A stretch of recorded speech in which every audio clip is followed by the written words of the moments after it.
الف اللہ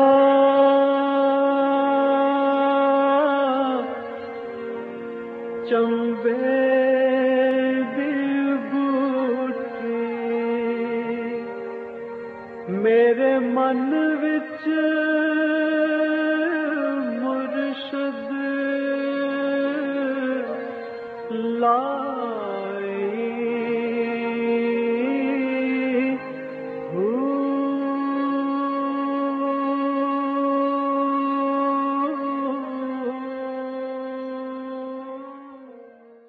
بسم اللہ الرحمن الرحیم۔ السلام علیکم، پروگرام المرشد اور میں ہوں منور عتیق۔ ناظرین محترم، آپ کے سوالات ہیں اور رہنمائی کے لیے ہمارے ساتھ موجود ہیں ہمارے بہت ہی محترم جناب حضرت امیر محمد اکرم اوان صاحب۔ آپ سلسلہ نقشبندی اویسیہ کے شیخ ہیں، مترجم قرآن ہیں، مفکر قرآن ہیں، شاعر ہیں، ادیب ہیں، بہت سے حوالے ہیں آپ کے تعارف کے۔ حضرت جی بہت شکریہ، آپ نے وقت دیا۔ پہلا سوال شامل کرتے ہیں۔ سوال ذکر سے ہی متعلق ہے اور یہ تھوڑا سا لینتھی سوال ہے، اس کو میں پورے کو پڑھتا ہوں، پھر آپ اس کا جواب بھی بے شک تفصیل سے دیجیے گا، کیونکہ کچھ سوالات ایسے ہوتے ہیں کہ جو مختلف قسم کے ذہن کے اندر اب ہم پیدا کرتے ہیں اور ان کا دور ہونا یہ بہت ضروری ہوتا ہے۔ فرخندہ انجم میں لاہور سے یہ کہتی ہیں کہ شیخ کامل کا ذکر کس طرح سے ہے؟ کامل ذات تو صرف انبیاء کی تھی، اس لیے کنفیوژن ہو رہی ہے، کیونکہ قرآن اور احادیث بھی انسانی نفسیات کو سامنے رکھتے ہوئے کچھ وضاحت پیش کرتی ہیں۔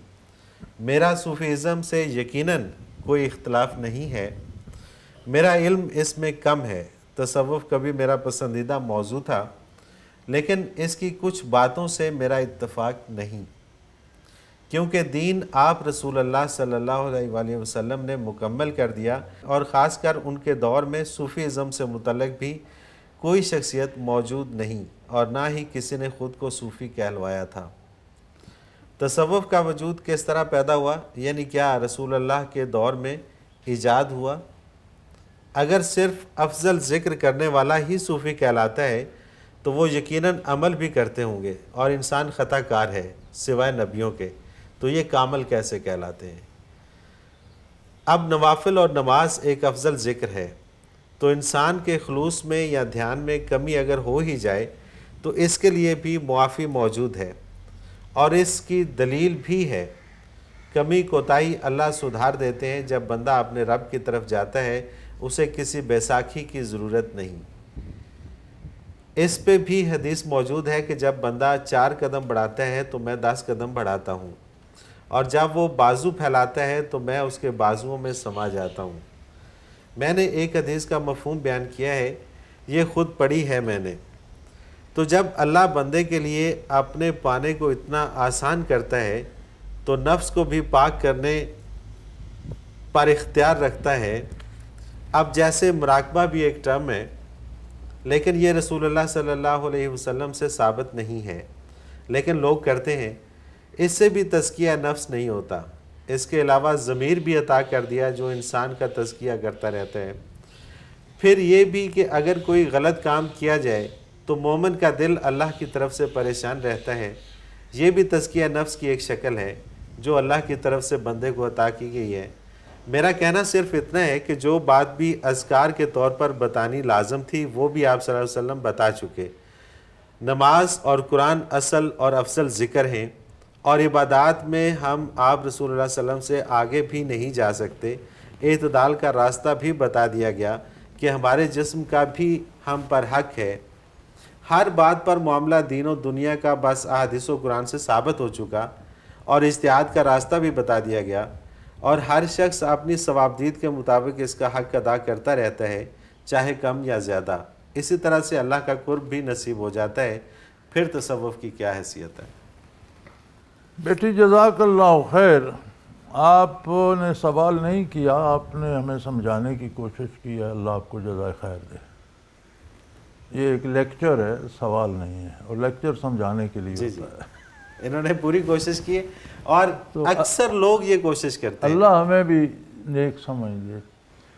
ایک بات آپ کو بڑی غلط فہمی ہو رہی ہے، کامل اللہ ہے۔ صحیح۔ کامل ذات صرف اللہ کی ہے، تو پھر آپ نبی کو کامل کیوں کہتے؟ اللہ بحیثیت اللہ کامل ہے، نبی بحیثیت نبی کامل ہے، ولی بحیثیت ولی کامل ہے۔ صحیح یعنی کمال اپنی اپنی حیثیت کے مطابق ہے۔ آپ کامل کا اشتراک آپ نبی تک تو لے گئے، لیکن آپ اللہ تک کیوں نہیں لے گئے؟ اللہ کامل ذات ہے، اصل کامل تو اللہ کی ذات ہے۔ اپنے شعبے میں نبی کو پورے وہ علوم دیے جاتے ہیں جو اس کی نبوت کے لیے چاہیے، اس لیے کہتے ہیں کہ نبی کامل ہو۔ صحیح۔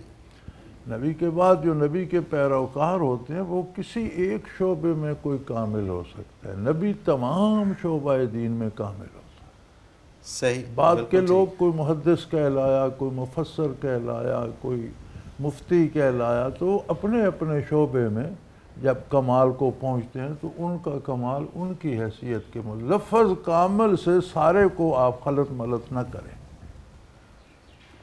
اس لیے اہل اللہ بھی کامل ہوتے ہیں جو اپنے شعبے میں کامل ہوتے ہیں، وہ اپنی شان کے اپنی حیثیت کے مطابق ہوتے ہیں۔ مطلب ایک مستری ہے، وہ اپنے شعبے میں اگر کامل ہے تو وہ کامل ہے، کامل ہے، تو آپ اس کو آگے نہ لے جائیں نا۔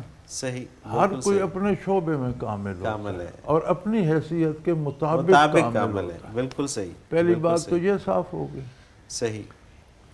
دوسری بات رہی کہ آپ نے کہا جی تصوف ثابت نہیں ہے عہد نبی، تصوف تو قرآن سے ثابت ہے۔ صحیح۔ قرآن کس پر نازل ہوا؟ آقا نبی کریم صلی اللہ علیہ وسلم پر، اور قرآن نے 4 فرائض نبوت بتائے۔ یتلو علیہم آیاتہ، اللہ کی آیات ان پر تلاوت فرماتے ہیں، یعنی انہیں اللہ کا پیغام پہنچاتے ہیں۔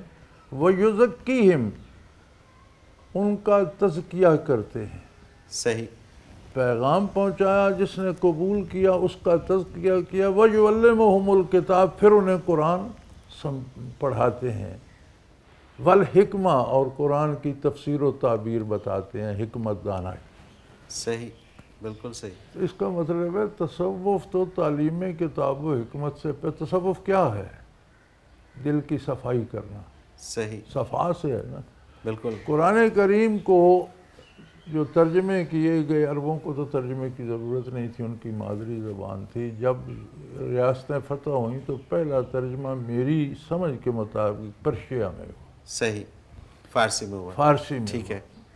فارسی والوں نے تزکیہ کو تصوف لکھ دیا۔ صحیح، بالکل ٹھیک۔ کیونکہ وہ عربی لفظ تھا، تصوف فارسی لفظ ہے، صفائی کرنا۔ بالکل ٹھیک۔ تزکیہ بھی یہی تھا کہ دل کو پاک کیا جائے۔ اب دل کیسے پاک ہوتے ہیں، صحابی کیسے بنے؟ بیک جنبش نگاہ۔ بے شک، بے شک۔ اب جو نبی کریم صلی اللہ علیہ وسلم کی نگاہ پا کر صحابی بن گیا، اسے آپ صوفی کہیں گے؟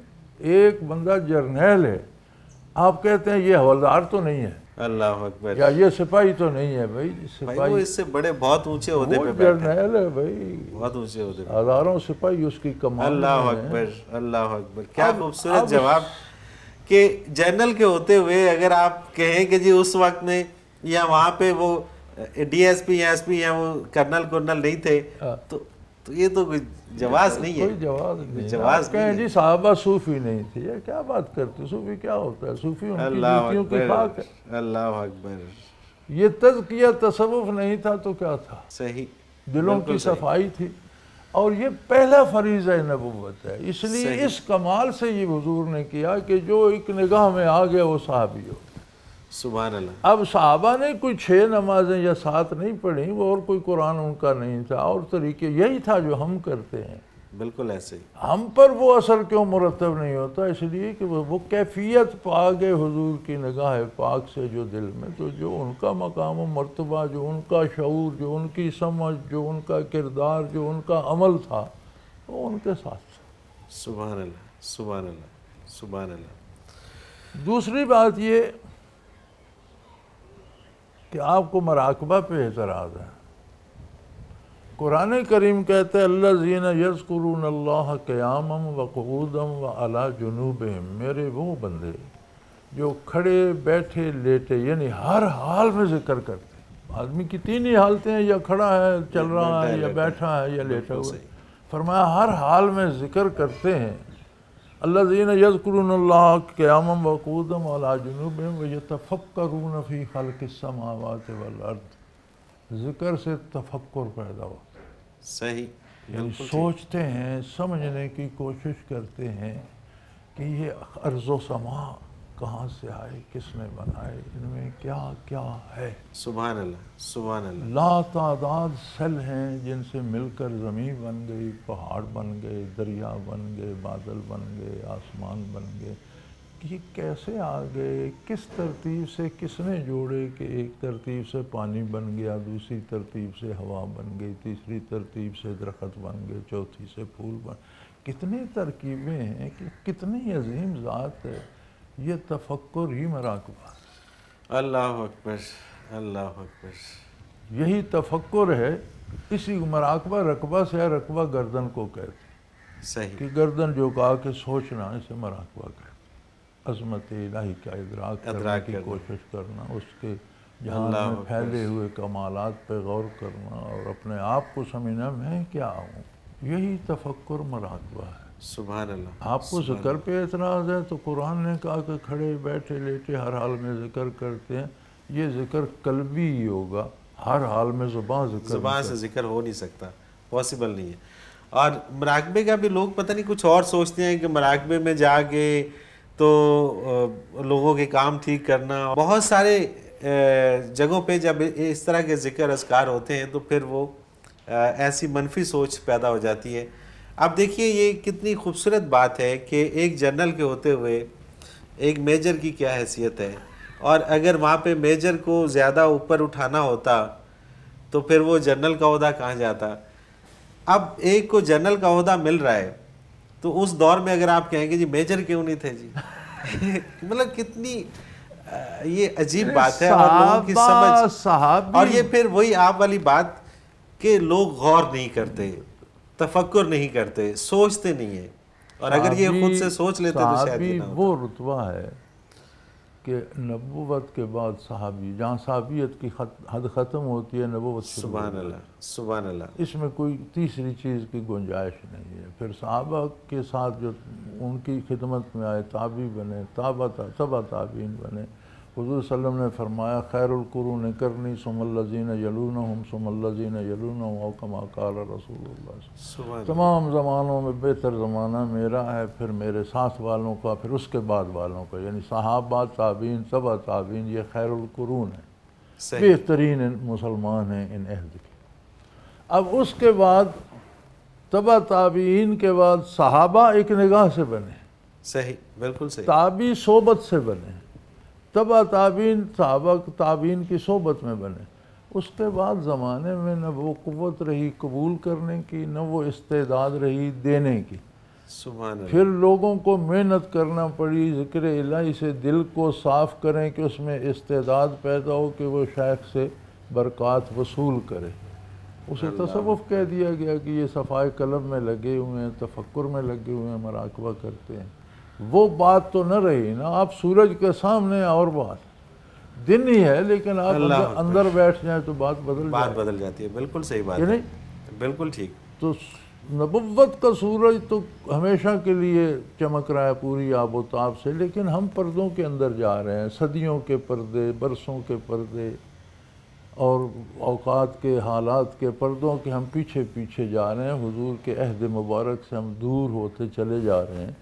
تو پھر ہمیں کوئی روزن، کوئی کھڑکی، کوئی شیشہ لگانا پڑے گا کہ وہ سورج کی کرنیں یہاں بھی پہنچیں۔ بالکل صحیح بات، بالکل صحیح بات۔ وہی روزن، وہی کھڑکی، وہ تصوف اسے کہہ دیا۔ اچھا، یہ بڑی عجیب سی بات ہے، لوگوں کے اپنے کانسیپٹ کلیئر نہیں ہوتے، اور وہ یہ سمجھتے ہیں کہ پتہ نہیں سامنے والا جو بات کر رہا ہے وہ شاید غلط ہے۔ اب جیسا آپ نے ذکر کیا کامل کے حوالے سے، اب کامل کو اگر آپ کامل کے لفظی معنی دیکھیں، کامل کے اگر اس مفہوم پہ جائیں تو میرا خیال ہے یہ سوال کرنا بنتا ہی نہیں تھا۔ اب کامل کا اگر پتہ ہی نہیں ہے، کامل کا جو کانسیپٹ آتا ہے نا ذہن میں لوگوں کے، وہ یہ آتا ہے کہ ایک ایسا شخص جس میں کوئی عیب نہیں ہے، جو نہ کھاتا ہے، نہ پیتا ہے، نہ وہ سوتا ہے، نہ وہ جاگتا ہے، نہ فرشتوں سے بھی اچھا، فرشتوں سے بھی اچھا ہے، اور اس کے اندر تو جتنی بھی وہ، تو یہ تو پھر اللہ تعالیٰ کی ذات ہی ہے کہ جسے نہ اونگ آتی ہے، نہ نیند آتی ہے، نہ وہ کامل سوتا ہے، نہ ترین جاگتا ہے، ذات تو اللہ ہی کی ہے، اللہ ہی کی ہے، تو پھر آپ نے انبیاء کو کامل کیوں کہہ دیا؟ بالکل صحیح بات ہے، وہ بھی سوتے ہیں، وہ پہلی بھی بات جاگتے تو ہیں. یہاں شرک آ گیا نا. جی ہاں، لیکن نبی کامل بحثیت نبی ہے، بالکل صحیح بات. صحابی کامل بحثیت صحابی، عالم ظاہری عالم، اس کے پاس باطنی کیفیات نہیں ہے، کامل ہے تو ظاہری علم میں کامل ہے، علم میں کامل ہے، بالکل. باطنی کیفیات میں کوئی ہے تو سارے کامل نہیں ہوتے. کامل اس کو کہتے ہیں کہ جس کے پاس کیفیات بھی ہوں اور آگے دینے کی قوت بھی ہو. رکھتا ہو، بالکل صحیح بات ہے. بہت سے لوگ پڑھتے ہیں، کیا سارے لیکچر دے سکتے ہیں؟ سوال ہی پیدا نہیں ہوتا. بہت سے لوگ پڑھتے ہیں، کیا سارے لکھ سکتے ہیں؟ کبھی بھی نہیں. تو پھر آگے شعبے بٹ جاتے ہیں کہ یہ تقریر میں لیکچر میں کامل ہے، بالکل یہ تحریر میں کامل، اور یہ تو نہ تحریر کر سکتا ہے نہ پڑھ سکتا ہے، عالم ہے. اس سے بس وہ علم لیتے رہو اور وہ بہت ہے. میں نے اپنے شعبے میں بہت سارے لوگ دیکھے ہیں کہ جو پرنٹ میڈیا کے لوگ ہیں بہت اچھا لکھتے ہیں، مگر جب وہ الیکٹرانک میڈیا پہ آتے ہیں تو وہ ناکام ہو جاتے ہیں، انہیں بولنا نہیں آتا. تو کامل ہونا ہر ایک کا اپنی حیثیت کے مطابق اور اپنے شعبے کے اندر ہے. تو یہ میرا خیال ہے. اچھا، اس کو کلیئر کرنا بہت ضروری تھا. سوال چونکہ یہ بہت سارے ذہنوں میں تھا تو میں نے کہا چلو اس کو شامل نہیں، اچھی بات ہے، عمومی سوال ہے، اور جس میں جو ذکر کی بات ہے قرآن کریم میں موجود ہے. حضرت عائشہ صدیقہ رضی اللہ تعالیٰ عنہ فرماتی ہیں کہ کان یذکرہ علی کل احیانہ، نبی کریم صلی اللہ علیہ وسلم ہر حال میں ذکر کرتے ہیں. سبحان اللہ، ہر حال میں. سبحان اللہ، سبحان اللہ. اور دوسری مجھے ایک اور بات پہ بڑی حیرت ہوتی ہے. یہ تو نہیں تبلیغ کی جا رہی نا کہ آپ لوگوں کا حق ماریں، ڈاکے ماریں، آپ لوگوں کے ساتھ زیادتی کریں، ظلم کریں. یار اصلاح ہی کی جا رہی ہے نا، اس پہ اتنی نکتہ چینی. اور بات یہ ہے جی کہ ایک ایسی دوا بتلائی جا رہی ہے جو آب حیات ہے. یعنی جو لوگ اس شعبے میں کچھ حاصل کر لیتے ہیں وہ موت کو بھی شکست دے دیتے. سبحان اللہ، سبحان اللہ. وہ مرتے نہیں، وہ شہداء کی فہرست میں چلے جاتے ہیں. میدان کارزار میں جان دینا بھی شہادت ہے، لیکن ساری زندگی اللہ کے نام پہ ڈٹ کے رہنا اور اسی پہ جان دے دینا، یہ بڑا جان جوکوں کا کام ہے. بالکل صحیح. اور یہ بھی اعلیٰ درجے کی شہادت ہے. بالکل ٹھیک، بالکل ٹھیک. حضرت جی وقفے پہ جانا ہے. ناظرین محترم، اگر آپ بھی اپنا کوئی سوال ہمیں بھیجنا چاہیں تو ہمارا نمبر اسکرین پہ موجود ہے، نوٹ فرما لیجئے 033349555021. اور اگر ہمیں میل کرنا چاہیں تو ای میل ایڈریس بھی اسکرین پہ موجود ہے، questions@almurshid.tv. کسی بھی قسم کا کوئی بھی سوال آپ کے ذہن میں ہو، آپ ہمیں SMS کیجئے یا ہمیں میل کیجئے. آپ کا سوال اس پروگرام میں شامل کریں گے اور حضرت جی سے رہنمائی لیں گے. اس کے ساتھ ہی ایک شارٹ کمرشل بریک، اس کے بعد حاضر ہوتے ہیں. ہمارے ساتھ رہیے گا.